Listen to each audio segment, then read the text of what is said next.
Bonjour à tous et bienvenue dans ce premier épisode du nouveau podcast Nextdoor. Amo, comment tu vas? Ça va Pierrot et toi? Ouais, en pleine forme. Je suis ravi d'être ici Ouais, en direct de pareil.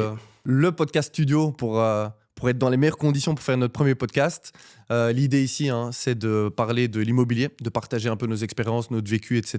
De donner des conseils aux gens. Évidemment, on se base sur notre propre expertise et Bien expérience. sûr. Donc, c'est en toute humilité. Je suis ravi de faire ce premier épisode avec toi. Pareil, franchement, je suis super content de faire le premier podcast de ma vie avec toi. Ouais, c'est trop cool. On va faire ça bien. Soyez indulgents. Merci en tout cas à ceux qui ont cliqué et qui regardent la vidéo. On va essayer vraiment de vous donner du contenu, essayer de vous apporter un maximum de valeur. Et voilà, on espère qu'on pourra évoluer tous ensemble avec plein d'épisodes. Pour commencer, avant de rentrer dans le vif du sujet, l'idée un petit peu, c'est de se présenter. Donc moi, rapidement, je suis agent immobilier depuis 10 ans. J'ai travaillé au début, souvent quand tu commences dans l'immobilier, tu commences par la location pour faire un peu ses armes. J'ai fait aussi de la vente de projets neufs, mais là où j'étais entre guillemets le meilleur et ce que j'ai fait pendant 10 ans, c'était la vente de l'existant. Comme ça, tout le monde a un petit peu une idée de mon parcours. Et je suis revenu récemment à mes premiers amours, le marketing, parce que j'ai étudié la communication et la publicité. Donc maintenant, je gère au sein de l'agence Nextdoor toute la publicité, le marketing et la communication globale. Est-ce que toi, comme les auditeurs ne connaissent pas encore, on espère Pas encore, dans le pas futur, encore. tu sais me résumer un petit peu ton parcours et voilà, par où t'es passé. Ouais, en gros. brièvement, moi j'ai fait des études de commerce extérieur. Puis ensuite, j'ai travaillé dedans pendant quelques années pour ensuite travailler pendant 7 ans en banque, dans les crédits hypothécaires, etc., les assurances. Et puis, je t'avoue qu'à un moment, la banque, c'est devenu trop ennuyant à mon goût. Donc, j'ai toujours aimé l'immobilier depuis tout petit. J'ai eu la chance de grandir avec un grand-père qui était passionné par ça. Et du coup, depuis tout petit, il m'en parlait, etc. Donc, c'était genre, tu sais, achète ta maison dès que tu peux. Enfin, voilà, bref, investir dans l'immobilier dès que tu as tes premiers sous, quoi. Et donc, c'est tout naturellement, en fait, que je suis arrivé dans ce secteur et que j'ai créé Nextdoor avec toi. Voilà, pour faire la petite parenthèse avant de rentrer dans le vif du sujet, un Nextdoor, en gros, c'est une agence immobilière qu'on a créée à 3, Yes. avec toi, moi et Olivier qui n'est pas là. On avait des valeurs communes aussi de notre expérience sur le côté vraiment familial, humain, accompagnement, etc. Donc, on va essayer aussi de transmettre ça tout au long du podcast. Avec grand plaisir. Mais bon, maintenant, voilà, sans plus attendre, on va attaquer le vif du sujet. Aujourd'hui, go. le thème, c'est l'investissement. Mhm. Alors, pour beaucoup de personnes, évidemment, l'investissement, ça veut un peu tout et rien dire. Tout le monde en parle. On a toujours un pote qui a dit « Ouais, moi, j'aimerais bien investir. Je sais pas trop comment m'y prendre. Qu'est-ce qu'il en est? Quels sont tes conseils ?» Toi, si je te parle d'investissement immobilier, qu'est-ce qui te vient comme ça en premier lieu et comment tu conseillerais les gens, les auditeurs qui nous écoutent, les potes, la famille, etc. Alors, c'est très d'avancer large. là-dedans? C'est C'est très, hyper très large. large. Donc voilà, C'est très je large. sais que c'est propre à chacun et on va le répéter souvent, mais Ouais. c'est sur base de notre vécu, notre expérience. Mais donc voilà, par rapport à toi, qu'est-ce que tu me dirais un petit peu sur l'investissement et quelle est ta vision là-dessus? Ma vision, d'abord, c'est que le plus important, c'est de déterminer le profil. Quand tu dis que tu veux investir, effectivement, on a tous des gens dans la famille, des amis qui disent qu'ils veulent investir dans l'immobilier.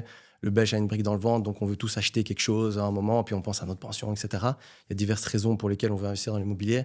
Mais clairement, tu dois d'abord déterminer ton profil, ta capacité financière aussi. Est-ce que tu es prêt à prendre des risques, pas prendre des risques, etc.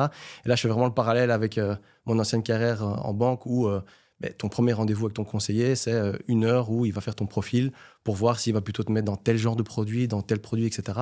Et donc, l'immobilier, c'est un peu pareil. Est-ce que je vais directement acheter une grosse structure, même si j'ai les moyens, parce que je connais rien à l'immobilier au début, ou est-ce que je vais commencer par des petites unités, des petits travaux et donc ça, je pense que le plus important, et on n'en parle jamais, c'est vraiment de déterminer dans quelle case tu te situes. Et sur base de ça, tu vas pouvoir en fait affiner tes recherches et vraiment chercher le bien qui te correspond à un moment T. Par contre, dans 5 ans, 10 ans, 15 ans, ton profil il peut évoluer en fonction des opérations que tu vas faire, etc. Donc, je veux dire, c'est pas parce que tu te dis qu'aujourd'hui, tu es un investisseur un peu frileux que dans 10 ans, tu vas pas prendre des énormes risques parce que tu auras fait tes armes au tout début, quoi. Mais donc, c'est un peu, je prends le parallèle chaque fois avec l'immobilier comme dans la vente. Souvent, il y a plein de gens qui visitent des maisons, des appartements, etc. Mais avant même de faire ça, regarde un peu quels sont tes critères, où est-ce que tu veux acheter, Mais clairement. quelle est ta capacité d'emprunt, etc. Là, avant de penser même à investir, dire je vais acheter un gros immeuble, un petit appartement, etc., c'est de créer un vrai profil et de savoir dans quel profil, où tu te situes par rapport à ça. Donc ça, c'est ton premier conseil, entre guillemets, c'est d'établir un profil. C'est ce que tu faisais en banque d'ailleurs. C'est ce que je faisais en banque et c'est ce que j'ai fait pour moi quand j'ai commencé à investir dans l'immobilier aussi. Parce que ça nous est tous arrivé, tu fais une visite avec un client, il vient voir un immeuble de rapport, puis en fait, il te dit qu'il commence à faire ses recherches, il veut investir dans l'immobilier. Et puis en fait, tu as envie de lui dire, mais c'est peut-être pas le bon produit pour toi au début, gentiment, et tu lui expliques en fait à ce moment-là, et tu joues vraiment ton rôle de conseiller. Mais c'est clair que c'est une perte de temps. Si tu sais pas sur quoi tu vas, en fait, tu vas t'éparpiller et l'immobilier, c'est très, très large. C'est ce qui fait que c'est un super métier et c'est super chouette d'investir dans l'immobilier, mais il faut se concentrer sur son truc à soi et pas regarder ce que les autres font. Fais ce que toi, il te convient en fonction de ce que tu as envie et déterminer aussi quel est ton but. Tu veux vivre de ça? Ou est-ce que tu fais de l'immobilier pour préparer ta pension parce que justement, tu ne veux pas dépendre de l'État et des pensions potentielles qu'on aurait plus tard? Donc tout ça, ça fait partie de ton profil et il faut le déterminer. Au plus vite tu le détermines, au mieux tu investiras et au plus vite tu investiras. Ouais. Donc l'investissement, c'est super large en fait. Ça peut toucher tout le monde, donc il ne faut pas, de ce que tu dis, en gros, il ne faut pas trop se mettre de barrières en se disant « Ouais non, moi j'ai pas 100 000 euros sur mon compte, donc je ne peux pas investir demain, etc. » Alors j'entends ce que tu dis. Si tu es un gros investisseur, que tu as déjà acheté, je sais pas moi, X nombre de biens ou ça fait 20 ans que tu fais ça, tu n'auras peut-être pas les mêmes connaissances, la même capacité financière qu'un jeune investisseur. C'est ça. Mais donc pour toi, il ne faut pas se bloquer à peut-être un montant financier ou à certains critères. Il faut juste adapter son investissement en fonction de son profil. C'est exactement ça. En fait, tu as vraiment bien résumé. Je pense qu'il faut déterminer ce que tu veux faire.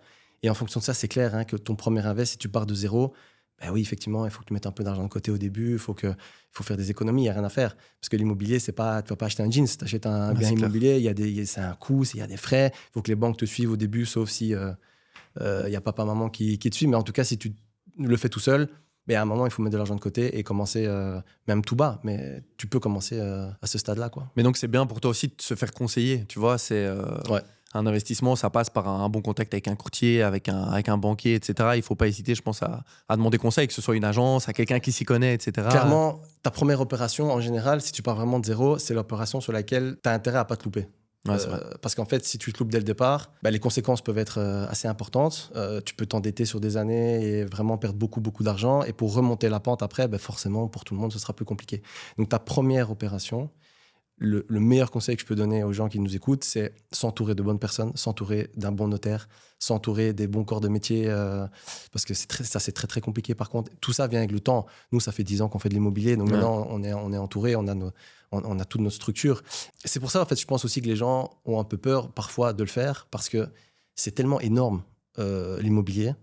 C'est tellement compliqué de bien s'entourer que parfois ça peut faire peur, quoi. Donc, et souvent aussi, moi le premier, je parle de mon expérience, mais on a une bonne raison pour ne pas le faire qui n'est pas toujours valable. On va toujours se trouver des excuses en disant « Ouais, c'est pas le bon moment, c'est pas l'opportunité, il y aura peut-être mieux, etc. » Donc je pense que parfois il faut aussi foncer, mais mesurer les risques parce que c'est comme dans tout. C'est comme dans tout. C'est comme quand tu entreprends. Est-ce que j'ouvre ma boîte maintenant? Est-ce que j'attends un peu? Ouais, la conjoncture économique elle est pas bonne. Ouais, ce réseau ce secteur il est un peu saturé. Il y a trop de concurrence, etc., etc. Tu vas toujours trouver des excuses. L'immobilier c'est la même chose. Il faut un moment se jeter à l'eau, mais il faut le faire de manière réfléchie et s'entourer, en tout cas pour ta première opération, le mieux possible.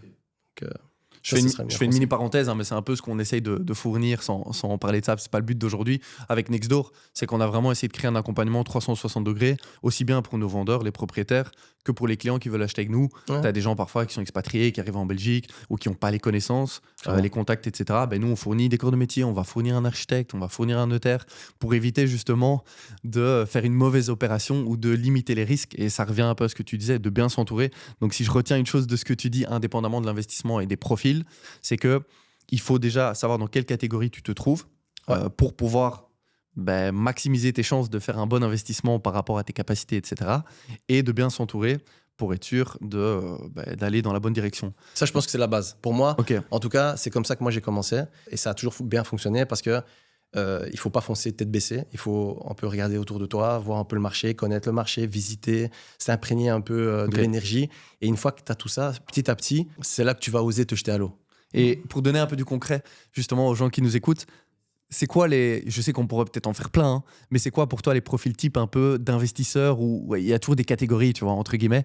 Est-ce que tu peux donner, toi, des exemples d'investisseurs que tu as déjà rencontrés ou auxquels on est souvent confronté, typiquement la personne qui veut acheter son premier invest ou un gros investisseur ou un père de famille. Selon toi, si tu sais faire un peu les grandes lignes du monde de l'investissement, façon de parler, quoi. Je pense que si on reste vraiment en termes d'investisseurs, je ne te parle même pas du bon père de famille ou quoi, c'est vraiment il y a deux catégories. La première, je dirais, c'est ceux qui investissent maintenant à leur petite échelle ou à leur plus grande échelle, peu importe, mais qui, du coup, investissent un peu pour leur pension et ne vivent pas vraiment de ça aujourd'hui.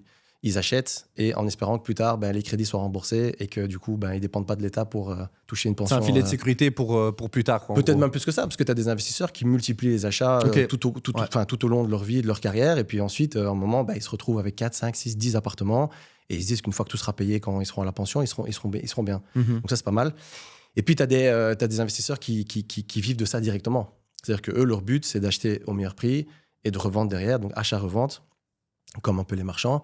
Et eux, c'est leur métier. Donc, c'est vraiment leur boulot, c'est être investisseur et immobilier. Et puis, voilà. Donc, pour moi, c'est ces deux catégories-là qu'on retrouve le plus souvent. Et puis après, on est un peu tous investisseurs. Comme je disais tout à l'heure, on a le Belge a une brique dans le ventre. En fait, c'est sûr qu'on veut tous être propriétaires le plus tôt possible. Et donc, ça, c'est déjà un invest. Même si tu vis dedans et que tu ne le loues pas, c'est ton invest. Donc voilà. C'est vrai souvent qu'on oublie ça. Bon, Amo, on me pose tout le temps la question, je suppose que toi aussi. On me dit toujours, Pierre, où est-ce qu'il faut investir ? Où est-ce qu'il faut acheter ? Quelles sont les communes qui montent, les endroits, etc. Je sais que c'est hyper vaste et chacun a son avis, puis c'est en fonction de ses affinités, je pense, et des quartiers aussi que tu connais. Selon toi, où est-ce qu'il faut acheter ? Où est-ce que toi, tu es à l'aise pour investir, etc. Est-ce que tu peux donner un peu tes conseils et ton expérience par rapport à ça ? Yes. Alors moi, où j'investirais, où j'ai déjà investi, c'est sur des communes comme Schaerbeek, par exemple, où je pense qu'il y a des quartiers, on le voit bien ces dernières années, il y a des quartiers qui ont vraiment explosé. Et je pense qu'il y a encore moyen de faire des bonnes affaires dans ces communes-là. Alors c'est très propre à moi parce que je la connais très bien, cette commune, pour y avoir déjà investi. Et je pense qu'il y a encore des chouettes quartiers et des chouettes parties là-bas où il y a moyen de faire des bonnes affaires.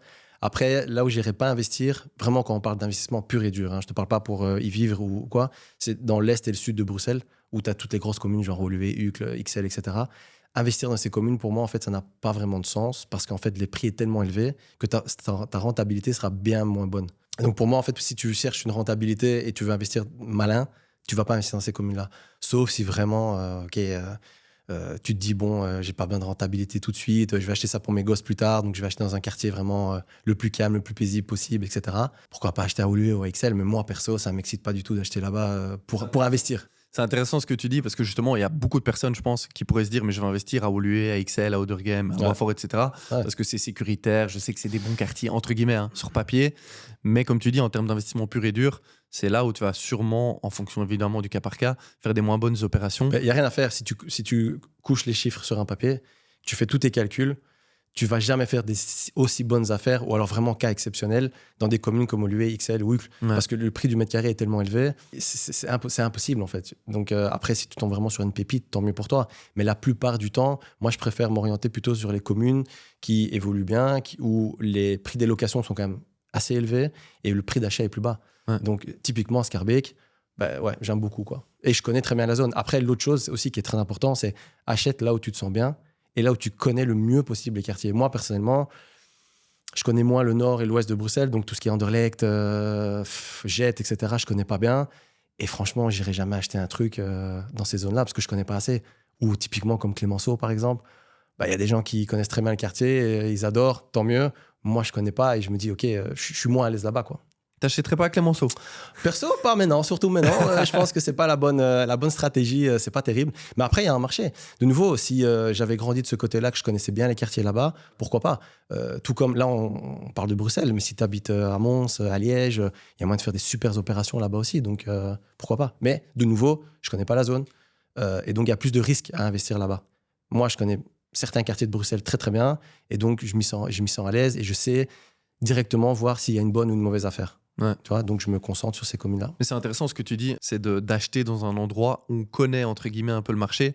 C'est typiquement Schaerbeek, il y a Schaerbeek et Schaerbeek sur papier de nouveau, d'une rue à l'autre ou d'un endroit de Schaerbeek, pareil pour plusieurs communes. Le prix au mètre carré n'est pas le même, le quartier n'est pas le même, l'investissement ne sera peut-être pas le même non plus. Tu auras peut-être plus un truc où tu as un jeune couple ou alors plus des familles, etc. Et typiquement Saint-Josse. On en parle souvent de cette commune. En fait, Saint-Josse, il y a moyen de faire des super bonnes affaires. Quand tout le monde pense à Saint-Josse, la commune la plus pauvre de Bruxelles, ok. Mais il y a des rues qui sont canons, avec des maisons de maître de dingue, où il y a moyen de faire des belles opérations. Pour moi, ça aussi, c'est une commune dans laquelle j'investirais aussi. Ouais, il y a le côté près de Madou, près de la commission, vraiment tout ce c'est côté bien, c'est bien situé. T'es pas loin du centre-ville. T'as toute la partie, exactement, Schumann, etc., quartier européen qui est pas très loin. Et donc, en fait, c'est des zones où, je pense, dans les années à venir, il y a encore moyen de faire des très, très bonnes affaires. Mais donc toi, moi qui me suis expatrié dans le Brabant wallon, un peu en dehors de Bruxelles, est-ce que toi, par exemple, comme tu connais peut-être un peu moins la zone, est-ce que tu investirais en dehors de Bruxelles ou justement tu te dis, moi je connais moins, je reste dans les communes où j'ai une expertise, où j'ai déjà investi, ou potentiellement je pourrais un peu sortir en me disant s'il y a une bonne opération, enfin nouveau, ça veut tout rien dire, mais Ouais. voilà, comment tu te positionnerais par rapport à Mais ça? je vais revenir avec le début du débat qu'on a aujourd'hui, c'est que si j'investis dans des zones que je connais pas bien, je vais m'entourer. Je vais m'entourer de personnes qui connaissent la zone, éventuellement m'associer avec quelqu'un qui investit dans cette zone. Et s'il y a quelque chose à faire, bien sûr que je vais le faire, c'est sûr. C'est ça. Mais moi, là, tout seul, si je dois investir dans un projet sur Bruxelles, je vais le faire dans les quartiers que je connais le mieux. Et puis, je pense aussi que ton premier invest, c'est très important que tu le fasses dans une zone justement que tu connais le mieux possible pour minimiser les chances de te planter. Si tu investis directement dans des zones, tu sais, par exemple, je voyais à Liège des gars qui achètent des maisons à 100 000 euros. Ici, tu n'as même pas un studio à Bruxelles à 100 000 euros. Et toi, pour moi, je vais arriver là, je vais dire, mais en fait, c'est rien du tout. Sauf qu'en fait, même quand tu vas l'acheter, tu vas la rénover, tu vas la revendre, ben en fait, peut-être que tu feras même pas de bénéfice parce que je connais pas vraiment les prix des maisons à la revente sur Liège, quoi, tu vois. Mais tant mieux pour eux. Ils peuvent encore acheter à des prix qui sont incroyablement bas et ils arrivent probablement encore à faire des bonnes opérations aussi en engageant moins d'argent par projet. Ouais, clairement. Par contre, je pense que ça, c'est important de le souligner. Je sais pas si tu me rejoins là-dessus. Il y a une différence entre investir dans un quartier que tu connais, une commune, etc., parce que tu sais un peu ce qui va marcher, ce qui va pas marcher, et acheter un bien d'investissement comme si c'était un bien pour soi, en se disant, ben ouais, en fait, moi, je me vois peut-être pas vivre là. Pire erreur. Voilà. Si tu achètes, tu visites, tu dis, ah non, et si je me sens pas, on s'en fout. C'est pas toi qui dois te sentir bien dans l'appartement, dans la maison que tu achètes. Tu dois juste voir le potentiel, calculer le revenu locatif. Donc en fait, tout ça, c'est matheux. En fait, il faut être matheux dans ce genre de situation. Et il faut pas se projeter toi. C'est pas toi qui vas y habiter. Par contre, quand tu achètes ta maison, bah ouais, ok, là, tu te projettes, tu te dis, ok, je me vois vivre ici, je me vois vivre avec ma famille, mes enfants, etc. Ça, c'est une toute autre chose. C'est pour ça que d'ailleurs, quand tu achètes comme ça, c'est jamais la meilleure façon d'acheter. Parce que souvent, tu as envie de te faire plaisir, donc tu achètes un peu plus cher. Typiquement, ma maison, j'ai eu la chance d'acheter quand j'avais 25 ans. Donc j'ai acheté assez jeune, je suis dedans maintenant. Si c'était à refaire, je le referais peut-être pas de la même façon. Je me suis fait plaisir, je suis très content là où je suis. C'est top avec les enfants, etc. Mais aujourd'hui, j'investirais peut-être pas comme ça. Ouais. Donc voilà. Dernière petite question par rapport à ça. Je sais que tu m'as parlé de Saint-Josse, mais si maintenant je te dis, cite-moi 3 communes dans lesquelles tu te dis, allez, investir en 2026, encore maintenant, il y a vraiment des bonnes opportunités à faire par rapport au prix, par rapport au quartier qui va se développer, etc.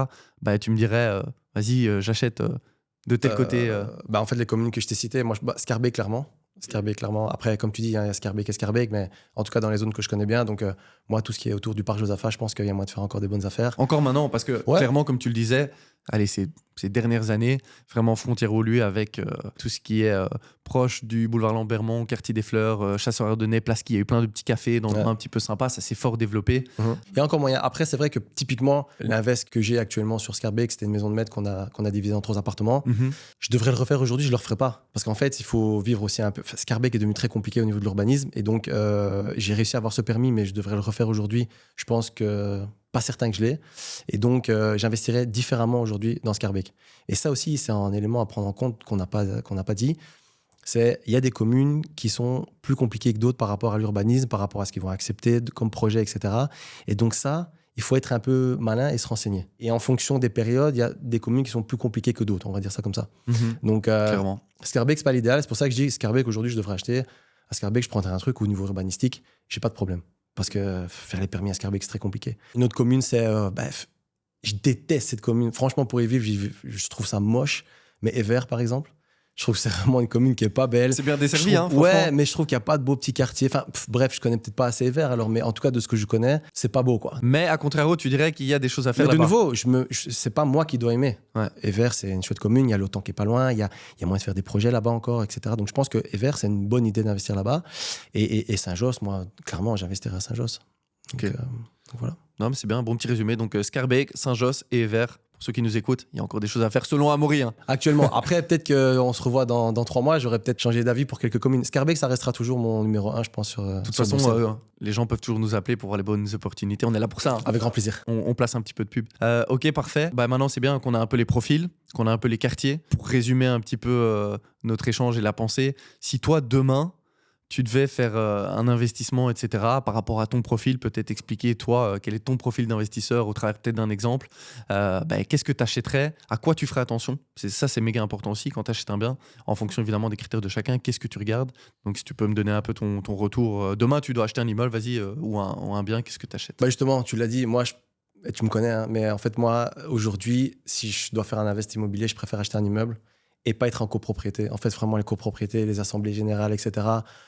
Décider de faire des travaux quand tu as pas envie de faire ces travaux à ce moment-là. En fait, je préfère être maître de mon projet immobilier à 100% et pas dépendre d'autres. Après, tu as des avantages aussi à être en copropriété. Quand là, tu dois refaire la toiture, le système de chauffage, c'est divisé par le nombre d'unités, etc. Donc, il y a moins de risques.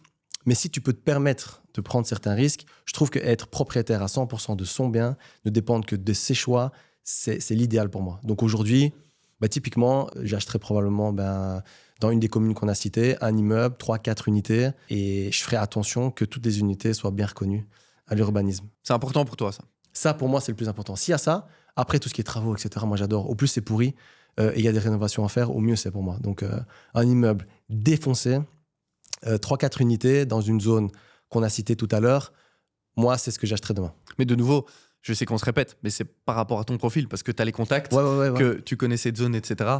Mais donc, tu irais vers un immeuble ou autre où tu as la main mise sur l'ensemble en se disant, OK, je sais ce que je peux faire, j'ai pas de problème de division parce que c'est moi qui gère le truc tout seul. Ça, c'est ce que je préfère. Après, tu prends quelqu'un qui commence à investir dans l'immobilier. C'est ce que tu préfères. Mais regarde, moi, par exemple, si je peux pas acheter un immeuble de 4 unités, il faut aussi se dire, ouais, parfois, c'est vrai que tu vas peut-être faire, ou pas, une moins bonne opération. Tu vas acheter, beaucoup de gens détestent. Nous, quand les gens nous appellent, OK, Pierre, je recherche un investissement, soit un petit appartement dans une petite copropriété où il n'y a pas de charge commune, pas d'ascenseur, comme ça me coûte moins cher. Ouais. Ou alors un immeuble de rapport avec des unités ou justement comme toi. Mais il faut garder en tête aussi, je fais l'avocat du diable, que si tu achètes parfois dans un gros immeuble qu'on appelle les étrimaux, les tours, etc., parfois, tu vas peut-être te dire, ouais, c'est un truc avec des charges plus conséquentes, etc. Mais tu n'auras pas à sortir de l'argent. Tu n'auras jamais de mauvaise surprise avec des appels de fonds en disant, mais je sais que mes charges sont de 300 €. Mais derrière, c'est provisionné ou le cas échéant, où il y a une chaudière ou une toiture qui doit être remplacée, c'est provisionné et j'ai pas de mauvaise surprise. Comme tu dis, il faut être prudent aussi. C'est pour ça que c'est propre à moi. Moi, ouais, c'est ce que je préfère faire comme invest. Après, le gars qui veut acheter son petit studio ou son appartement, une chambre dans un gros building, pour limiter le risque aussi, parce qu'il est en copropriété avec plusieurs personnes et quand il y a la toiture à refaire, etc., ça le stresse moins. C'est très bien. D'ailleurs, je pense que je conseillerais à quelqu'un qui se lance de partir sur ce genre de bien et pas partir sur un immeuble directement, même s'il a les moyens, parce qu'il est peut-être pas entouré, il a peut-être pas ses corps de métier, il a peut-être pas son notaire, etc. Donc ça, c'est hyper important. Et ce genre de projet, tu le fais que quand tu as testé un peu 1, 2, 3 opérations, et après, tu peux partir sur un immeuble entier. Mais ouais, moi, et de nouveau, ça ne tient qu'à moi, c'est le genre de bien que j'aime bien, d'opération que j'aime bien faire. Et bien se renseigner, de nouveau, tu vois. Si tu achètes demain dans une grosse copro, je reviens avec ça, en fait, il faut évaluer si dans 6 mois, on te parle de refaire la toiture, ou il y a une vieille chaudière, ou il y a des frais annexes, ou il y a des réflexions.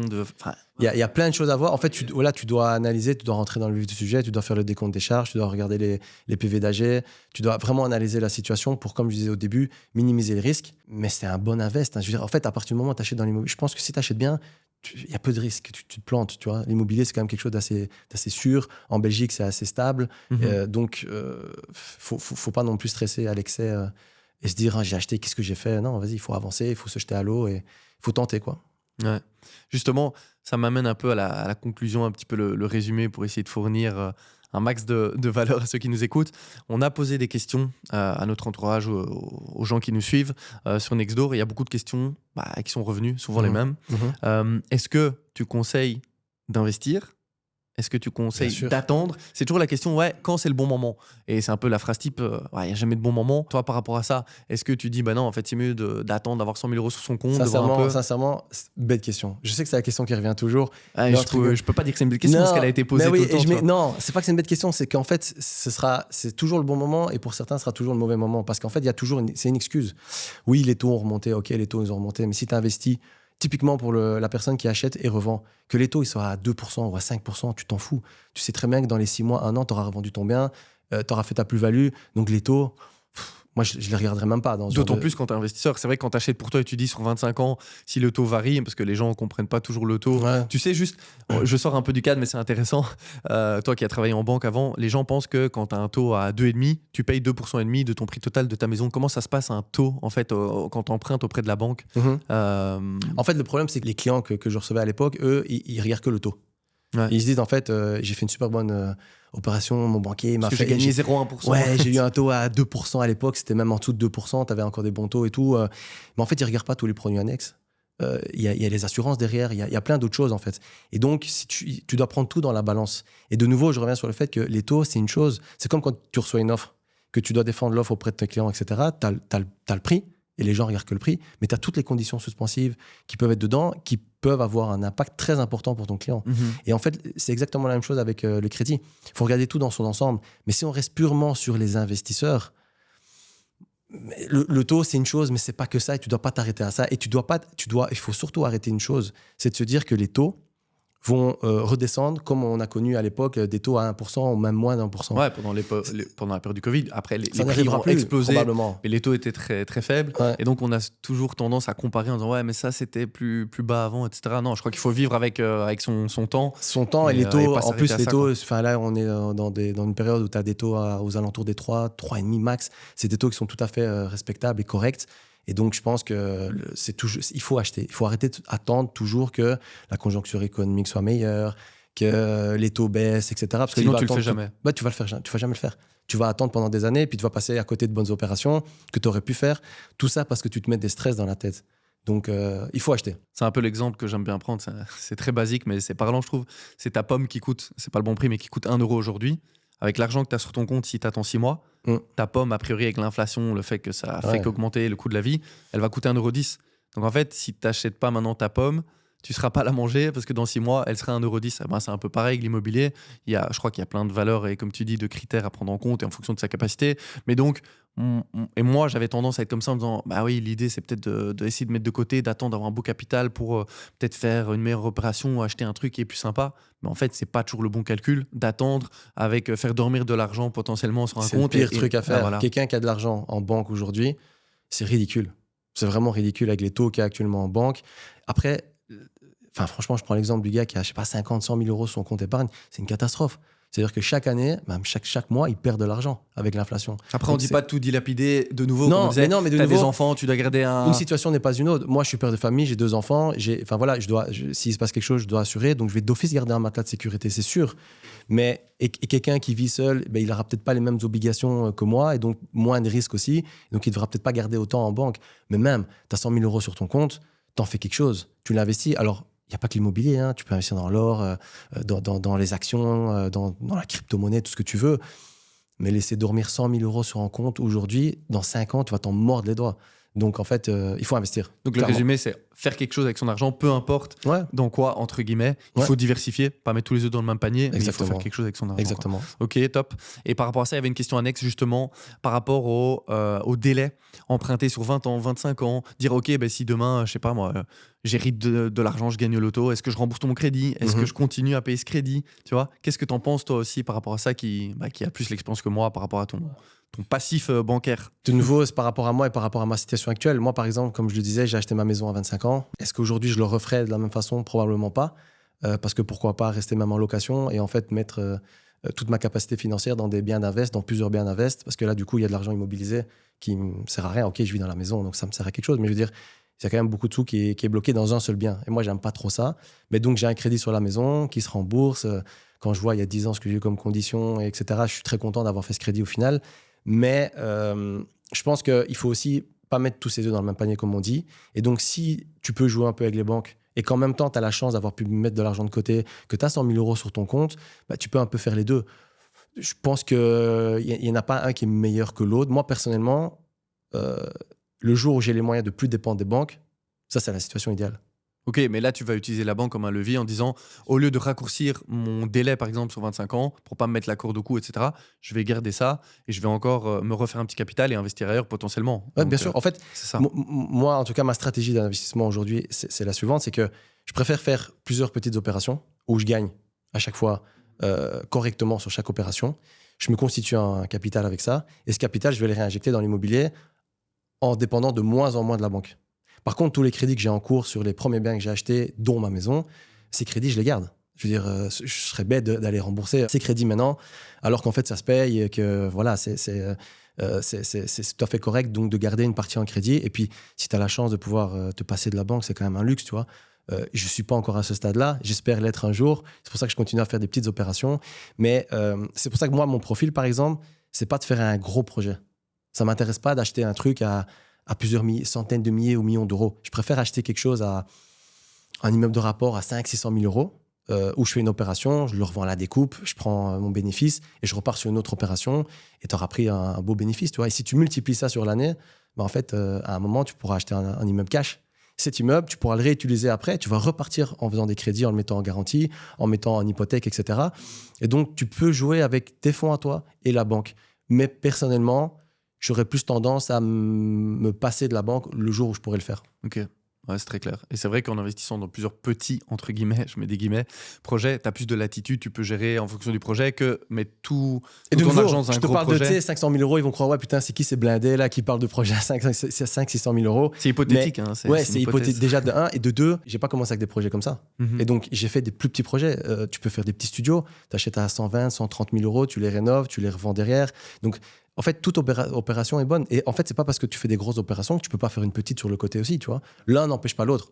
Comme la banque, tu peux faire certaines opérations avec la banque parce que à ce moment-là, tu as un intérêt à le faire parce que tes liquidités sont faibles à ce moment-là. Et puis, tu as beaucoup de liquidités parce que tu as revendu d'autres biens.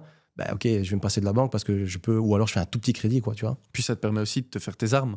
Tu vois, sur un petit projet, tu peux dire, ok, là, j'ai déconné, Ouais. j'ai mis trop d'argent, j'ai la rénovation, j'ai fait un truc de fou, alors qu'en vrai, c'était pas nécessaire. Je me suis un peu planté. C'est un peu le truc bateau, mais dans chaque discipline, hein, quand tu commences le sport, c'est rien de faire 6 sessions, 7 sessions par semaine. C'est toujours petit à petit, bien faire les mouvements. Bah, c'est pareil dans l'immobilier. À force de faire, je pense que tu feras de mieux en C'est mieux. exactement ça. Et c'est surtout aussi que moi, je me dis, après, moi, j'achète pas spécialement pour me constituer une pension. Actuellement, j'achète parce que j'aime faire des opérations et gagner de l'argent directement. C'est pour une liberté Tu vois, financière. Quoi. je me dis pas, j'achète, je laisse les locataires dedans et dans 20-25 ans, mon crédit il est remboursé et puis c'est ma pension. Actuellement, c'est pas ma stratégie, mais là, l'autre stratégie est très bonne aussi. De nouveau, je parle par rapport à moi, mais typiquement, je te donne un exemple. C'est du réel. C'était il y a 2 semaines, j'ai un très bon ami à moi qui achète un immeuble à Hiver, 4 unités, 4 petites unités, donc très très bien.